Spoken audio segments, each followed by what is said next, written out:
नमस्कार। आमतौर पर ऐसा देखा गया है, जब कोई व्यक्ति किसी अपने चहेते का, उसकी खूबियों का, उसके विकास का, जीवन में किए गए उसकी उन्नतियों का जब वर्णन करता है, तो वर्णन करने के क्रम में वह बोल जाता है कि वह विकास की सीढ़ियों को चढ़ता गया। यानी कि सीढ़ियां जीवन में हुई प्रगति का एक प्रतीक है। वास्तुशास्त्र कहता है कि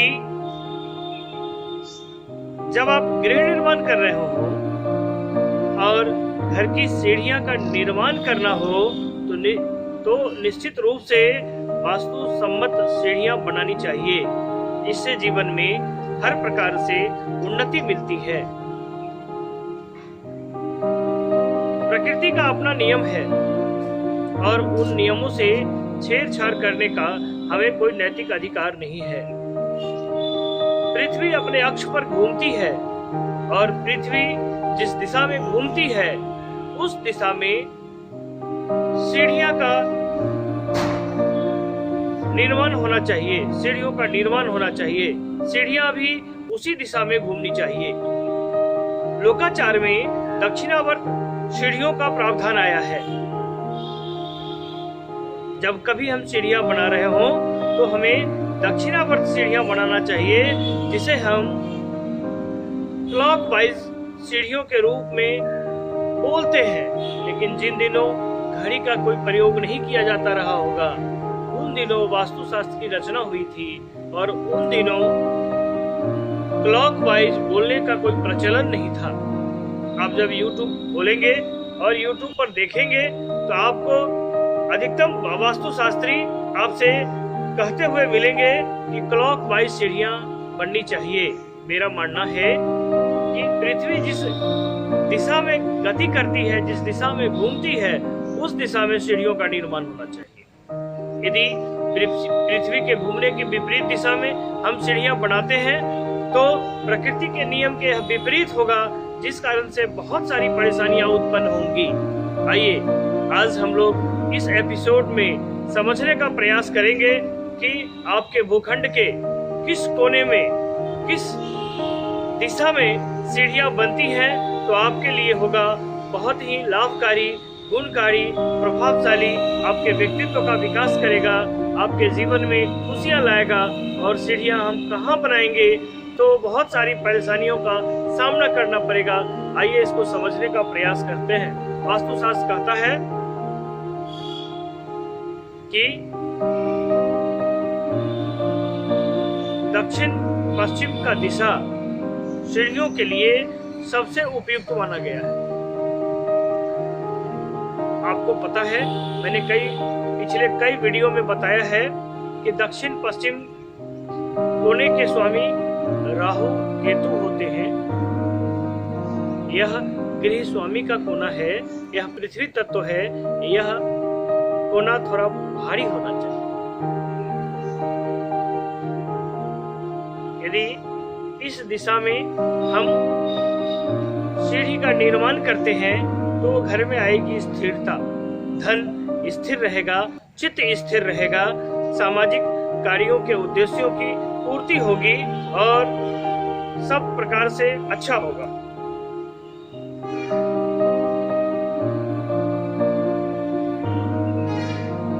सीढ़ियों के लिए पश्चिम का दिशा भी शुभ माना गया है। सीढ़ियों के निर्माण के लिए दक्षिण का दिशा भी शुभ माना गया है। इन तीन दिशाओं में यदि हम सीढ़ियों का निर्माण करते हैं तो यह वास्तु सम्मत माना गया है। ठीक इसके विपरीत यदि हम ईशान कोण में सीढ़ियों का निर्माण करते हैं तो बहुत सारी परेशानियों का सामना करना पड़ेगा। ईशान कोण के बारे में कहा गया है कि इसके स्वामी भगवान महादेव हैं, बृहस्पति हैं, और इस कोण में किसी भी तरह का भारी भरकम निर्माण निषेध माना गया है। निर्माण भी निषेध माना। यदि यहाँ निर्माण करते हैं तो ऐसे घर में रहने वाले गृह स्वामी के संतान मानसिक रूप से प्रबुद्ध नहीं हो पाएंगे, मानसिक रूप से सक्षम नहीं हो पाएंगे, मानसिक रूप से उनका विकास रुक जाएगा और उनकी उन्नति जीवन में उनके प्रतिभा के बल पर नहीं हो पाएगा। उनके पिता के द्वारा संचित किए गए धन का उपयोग करके उनका विकास हो पाएगा। ऐसा देखा गया है कि ऐसे घरों के बच्चे अपनी प्रतिभा के बल पर कहीं नामांकन किसी अच्छे कॉलेज में प्रगतिशील कोर्सों में उनका नामांकन नहीं हो पाता है। ऐसे घरों के बच्चे डोनेशनल होते हैं जो बिना डोनेशन के कहीं उनका नामांकन नहीं हो सकता है। समझने के लिए हम ऐसे समझ सकते हैं कि किसी मेडिकल कॉलेज में नामांकन लेना हो तो यदि ईशान कोण में किसी घर में सीढ़ियां बनी हुई हैं, उनके बच्चे का मेडिकल कॉलेज में पैसे से भले ही नामांकन हो जाए, उसकी प्रतिभा से नामांकन नहीं हो पाएगा। गिरी स्वामी की प्रतिष्ठा से कभी कभी उनको हाथ धोना पड़ेगा, गिरी स्वामी का स्वास्थ्य खराब हो जाएगा। सब प्रकार की सामाजिक समस्या, आर्थिक समस्या और दैवीय कृपा की हानि होगी। हर तरह की समस्या उत्पन्न। उत्तर दिशा की ओर भी सीढ़ियों का निर्माण निषेध माना गया। वायव्य कोण में भी, उत्तर पश्चिम के कोण में भी सीढ़ियों का निर्माण निषेध माना गया। यदि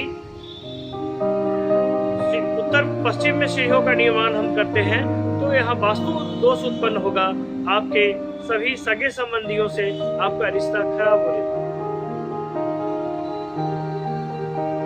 पिछले सभी वीडियो में जो मैंने वीडियो बनाया है उसमें मैंने बताने का प्रयास किया है कि वायव्य कोण सामाजिक सदस्यों से, पड़ोसियों से, सगे संबंधियों से, कर कुटुंब से, आपके जितने रिश्तेदार हैं सभी लोगों से समरसता प्रदान करता है। यदि वहां वास्तु दोष उत्पन्न करेंगे तो इन सभी लोगों से आपका रिलेशन खराब हो जाएगा। चित्त अस्थिर करते हैं, इसलिए वायव्य कोण में भी सीढ़ियों का निर्माण निषेध माना गया है। हमने आपको बताया कि पश्चिम दिशा में सीढ़ी उत्तम माना गया है, दक्षिण पश्चिम दिशा में सर्वोत्तम माना गया है और दक्षिण दिशा में सीढ़ियों का निर्माण उत्तम माना गया है। अब आइए हम विचार करते हैं कि सीढ़ी का जब निर्माण कर रहे हो तो उसकी संख्या कैसे होनी चाहिए। वास्तुशास्त्र कहता है कि जब सीढ़ियों का निर्माण आप कर रहे हो तो सीढ़ियों की संख्या विषम संख्या में होनी चाहिए। सीढ़ियों की कुल संख्या में 3 से भाग देने पर यदि उसका शेषफल 1 आता है तो यह आपके जीवन के लिए शुभ है। भगवान इंद्र के समान आपकी शक्तियां होंगी, समाज में आपका प्रभाव बढ़ेगा। यदि कुल संख्या में से 3 से भाग देने पर शेषफल 2 आता है तो यह अशुभ है, हर प्रकार से अशुभ है। और यदि कुल संख्या में 3 से भाग देने पर शेषफल 3 आता है तो यह हर प्रकार से अच्छा माना गया है, राजयोग प्रदान करता है।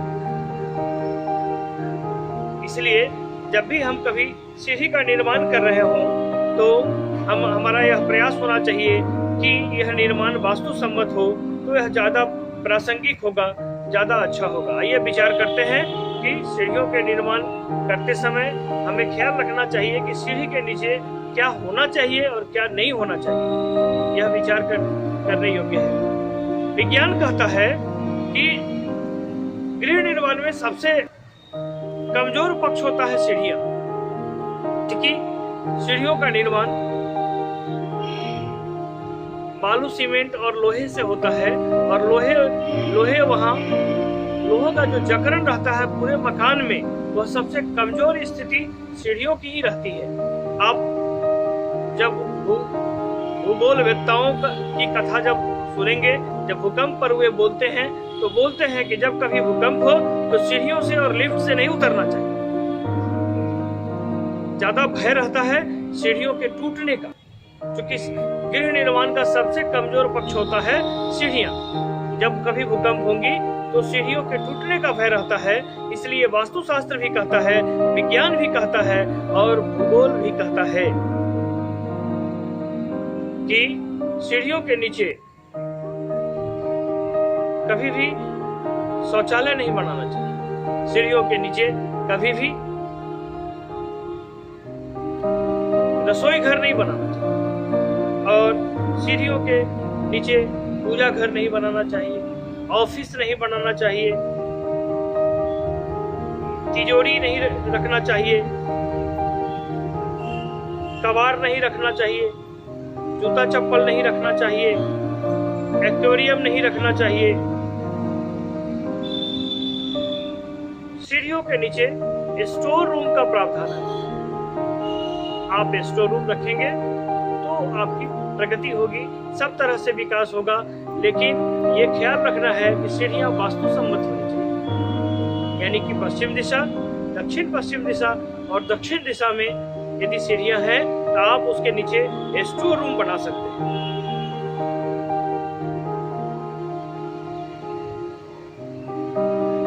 यदि सीढ़ियों के नीचे प्रकाश की उत्तम व्यवस्था नहीं है तो आप लाल रंग के बल्ब का प्रयोग कर सकते हैं।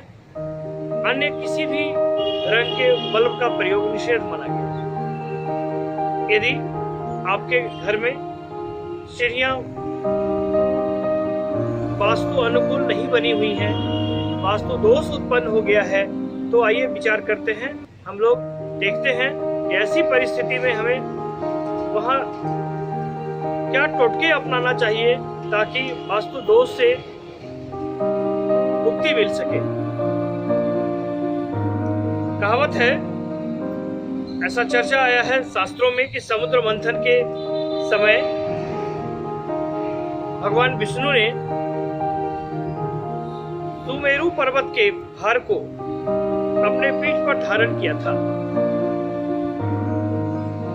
और तब समुद्र मंथन हुआ था। इसलिए यदि आपके घर में सीढ़ियों में वास्तु दोष है तो एक तांबा का बर्तन लेकर, एक तांबा का कछुआ लेकर किसी भी बर्तन में, किसी भी प्रकार के बर्तन में जल भरकर सीढ़ियों के नीचे रख दें। यह रोज आपको सूर्योदय के समय में करना है और फिर कल सुबह सूर्योदय के समय में उस जल को बदल देना। जो भी वास्तु दोष होगा वह समाप्त हो जाएगा। यदि सीढ़ियां दक्षिणावर्त नहीं है, वामावर्त हो गई हैं, तो ऐसी स्थिति में सीढ़ी जहां मूर्ता हो वहां पर एक शीशा लगा दीजिए। विपरीत प्रतिबिंब उपस्थित होगा और इस तरह से वहां से वास्तु दोष समाप्त हो जाएगा। एक चीज और विचारणीय है, कभी भी घर के ब्रह्म स्थान में सीढ़ियां नहीं होनी चाहिए। ब्रह्म स्थान कहा गया है यानी सभी दिशाओं से घर का वह केंद्र जो मध्य में पड़ता हो, जिसकी दूरी सभी दिशाओं से केंद्र में समान दूरी हो, मध्य में हो, बिल्कुल मध्य में हो, तो वहां भी सीढ़ियों का निर्माण नहीं होना चाहिए। बहुत बड़ा वास्तु दोष उत्पन्न करता है। इन्हीं शब्दों के साथ आपसे फिर मिलेंगे, फिर नए वीडियो में नई बातों को लेकर के। आज आपने सीढ़ियां घर में कहाँ होनी चाहिए आपने सीखा। तब तक के लिए विदा चाहता हूँ। जय हिंद।